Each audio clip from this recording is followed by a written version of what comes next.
ሩታ ተስፋ የቆረጠች ትመስላለች። ከዚህ በኋላ በቅቶኛል፣ ሰው ወደደኝም ጠላኝም አይመለከተኝም። ስለዚህ የራሴን ውሳኔ ነው የምወስነው እንጂ የሰውን አስተሳሰብ እንትና ፈቀደልኝ አልፈቀደልኝ አለልም። ስለዚህ ጨክኝ ሄዳለሁ፣ ከአብረሽ ጋር መሆን አልፈልግም ይመስላል መልእክቷ።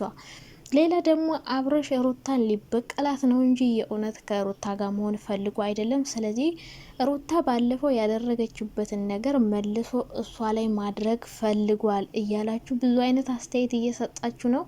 እኔም ይህን ነገር ተጠራጥሬዋለሁ፣ ግን አብርሃም በዚህ ልክ ይጃጃላል ብዬ አላስብም። ሲቀጥል ደግሞ ይህን ነገር ማድረግ ቢፈልግ እንኳን በዚህ መልኩ ሩታ እሺ ትለዋለች ብዬ አላስብም። ግን አብረሽ የሆነ ሰዓት ላይ መበቀሉ አይቀርም ብዬ ነው ማስበው። ምክንያቱም ያኔ ከዚህ በኋላ ከሷ ጋር አልሆንም ብሎ ወረቀቱን በንዴት ፈርሞ ከሰጣት በኋላ ተመልሶ ሩታን አብረን እንሆን ቤቱንም ውሰጅ ምናምን እያለ ሁሉን ነገር ተውልሻለሁ ምናምን እያለ እንደዛ አላት። ምክንያቱም ከዛ በፊት አልፈርምም ብሎ ሲገለገል የነበረው ቁስ እንዳትካፈለው ነው። አሁን ግን ቁስ ምን ይሰራልኛ ብሎ መጣ ማለት ነው። ሶ አብረሽ ሩታን የእውነት ሊበቀላት ይሆን ወይስ ደግሞ አዝኖላት አስቦላት ልጁን ይዛበት እንዳትሄድ ፈልጎ ነው? ይህን እናንተ አስተያየት ስጡበት። እና እንዴት ናችሁ? ደህና ናችሁ? አለው እግዚአብሔር ይመስገን። ለዚህ ቤት አዲስ ከሆናችሁ እንደተለመደው ገጨት ላይ እንኳን እና ሩታ እንግዲህ መልእክት አስተላልፋለች። አንዳንዴ ሰው የሚያስተላልፈው መልእክት የተሰማውን ስሜት ነው። በነገራችን ላይ ሩታ አሁን ማለት ነው መጀመሪያ ጠንካራ ነኝ ብለሽ ነበር። አሁን ግን የሆነ ስንፍና እያየውብሽ ነው። ምስለቂያቸው ስቶሪዎችሽ፣ በቀደም አሁን የሰራሽው ቪዲዮ በቃ ተስፋ እንደቆረጥሽ፣ አሁን ከሀገር መውጣት ያሰብሽው ራሱ በቃ ተስፋ ቆርጠሽ የምታየው ነገር እያናደደሽ እንደሆነ ነው። ሲጀመር ጎበዝ ነኝ ጠንካራ ነኝ የሚል ሰው በሚሆኑት በሚደረጉት ነገር አይናደድም። ምክንያቱም የራስሽ የሆነ አላማ አለሽ፣ እምትኖሪለት ልጅሽ አለ፣ ልጅሽን ማሳደግን የምትፈልጊው ሶ አብረሽ የሚያደርገው ነገር ሊያናድድሽ አይገባም። የሚያናድድሽ ከሆነ አብረሽ መሆን ነበረብሽ። እሱ በሚያደርገው ነገር መናደድ የለብሽም። ምክንያቱም ትተሸዋል፣ አልፈልግም ብለሽ ጠልተሸዋል። እሱ እንደፈለገ ቢሆን አንቺ መናደድ የለብሽም። ሰዎች ደግሞ እንዳይቀርቡሽ እንዳያገኙሽ ለማድረግ ብዙ መንገድ አለ። የግድ ከሀገር መውጣት አይደለም። ከሰው ለመራቅ አንደኛ ስልክሽን መቀየር ትችያለሽ። ሁለተኛ ነገር ማንም ሰው ቢጠራሽ አለመሄድ ትችያለሽ። ከሰው ለመራቅ በጣም ብዙ ቀላል ነገሮች አሉ። ሲቀጥል አዲስ አበባ መጥተሽ ቦታ ሰፈር ቀይረሽ መኖር ትችያለሽ። ከሰው ለመራቅ የግድ ከሀገር መውጣት አያስፈልግም ብዬ ነው የማስበው። ሩታ በአሁኑ ሁኔታዋ እንደዚህ በምትለቀው ስቶሪ ምናምን እንደማያት ከሆነ ከአብረሽ ጋር እንግዲህ መሆን እንደማትፈልግ ነው አሁንም እየተናገረች ያለችው። አብረሽ እንግዲህ አብረሽኝ ኩኝ ሳይሆን እዛ ቤት ውስጥ ነው ግቢ እያላት ያለው። ግን እዛ ቤት ውስጥ ከገባች ከአብረሽ ጋር መሆኑ አይቀርም። ምክንያቱም ቤት ውስጥ ከሆነ ድረስ ልጁን ለማየት ይሄዳል። ከዛ የሱ ጓደኞች ይሄዳሉ።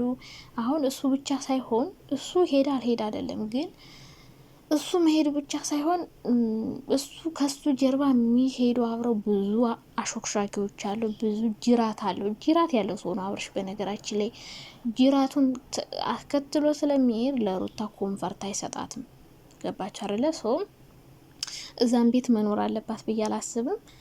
እየከፈለላት ሌላ ቤት ተከራይታ ብትኖር ለእሷ የተሻለ ነው። እና እንግዲህ ማንም ሰው ቢወደኝ ማንም ሰው ቢጠላኝ ስለማንም አልጨነቅም እያለች ነው። አዎ ለሰው መጨነቅ የለብሽም። ምክንያቱም ለሰው በተጨነቅን ቁጥር ሰዎች ለኛ ደግሞ እኛ ለነሱ ምንጨነቅላቸውን ያክል እነሱ ለኛ ቅንጣት ታክል አይጨነቁልንም። ስለዚህ የራስሽን አላማ ማሳካት እንጂ የሆነ ሰው እንደዚህ ሆነብኛል፣ የሆነ ሰው ይከፋብኛል፣ የሆነ ሰው ያዝንብኛል፣ የሆነ ሰው እንደዚህ ማድረግ አለብኝ እያልሽ የምትሄጅ ሆነ ህይወትሽ ሙሉ በቃ በሰዎች የሚመራ ነው የሚሆን። ሰዎችን ተደግፎ በቃ እነሱ የሆነ ነገር ሲሆኑ አንቺም የሆነ ነገር ትሆኛለሽ።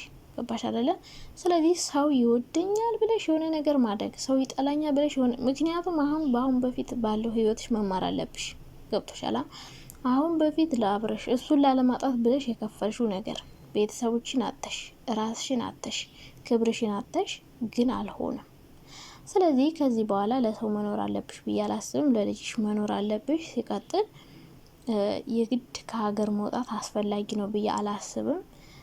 ከሰዎች ለመራቅ እሱ የሚያደርገውን ነገር ላለማየት ማየትሽ እኮ አይቀርም። ሶሻል ሚዲያ እስከምትጠቀሚ ድረስ ማየትሽ አይቀርም። ብትወጭም አይለቅሽም ማለት ነው። ከሀገር ብትወጭም ይህን ነገር እያየሽ ንዴቱ አይለቅሽም። ራስሽን አላምደሽ ራስሽን አጠንክረሽ ከሱ ተለይተሽ መኖር እንደምትችይ ጎበዝ እንደሆንሽ ራስሽን አሳምነሽ መቀጠል ነው ያለብሽ ብዬ ነው ማስበው እንጂ ለሰው እየተጨነቁ መኖር አያስፈልግም። እንግዲህ ብዙዎቻችሁ ይታረቃሉ እያላችሁ ነው። እንግዲህ ሊታረቁም ላይታረቁም ይችላሉ። ይሄን እኮ ወይም ደግሞ ሳይጣሉ አብረው ተቀምጠው አንድ ቤት ሆነው ምናምን ድራማ እየሰሩብን ሊሆን ይችላል። ድራማ እየሰሩብን ሊሆን ይችላል። ላይ ሳይጣሉ ምናምን ሄርሚን ቀጥረው አስበብር ምናምን እንደዛ ሊሆን ይችላል። እኛ ያው ድራማ ነው ብለው እስካልነገሩን ድረስ አስተያየት የምንሰጠው እንደ ቪዲዮ ነው እንጂ እነሱ ድራማ እየሰሩብን ይሆናል። ስለዚህ እኛ ደግሞ አስተያየታችን የምንሰጠው እንደ ቪዲዮ ነው። እንግዲህ ሁለቱም ተለያይተናል ብለው ወረቀት ላይ ከፈረመላት በኋላ አብርሽ እንግዲህ ወረቀት አልፈርምም ብሎ ፖሊስ እስከ ማንጣት ደርሳለች። አልፈርምም ያለ ደግሞ ሀብት ንብረት ላለማካፈል በቃ ሁሉን ነገር ላለማድረግ ነው አልፈርምም ሲል የነበረው። እንደዛ ብሎ የነበረ ልጅ ባንዴ ፈርሞላት ከዛ ደግሞ አሁን እንደገና አግኝቷት አልፈርምም አላካፍልም ያለ ልጅ እንደገና ሁሉ ነገር ውሰጂ፣ ቤቱንም ውሰጂ፣ ከፈለግኩ እኔ ሌላ ገዛለው ምናምን እያላት ነበረ። ይሄ ልጅ የእውነት ነው እንደዚህ እያደረገ ያለው? ብዙ ሰዎች ግን ነቅታችሁበታል። አብርሽ ሊበቀላት ነው ደግሞ እሱ ብሏል።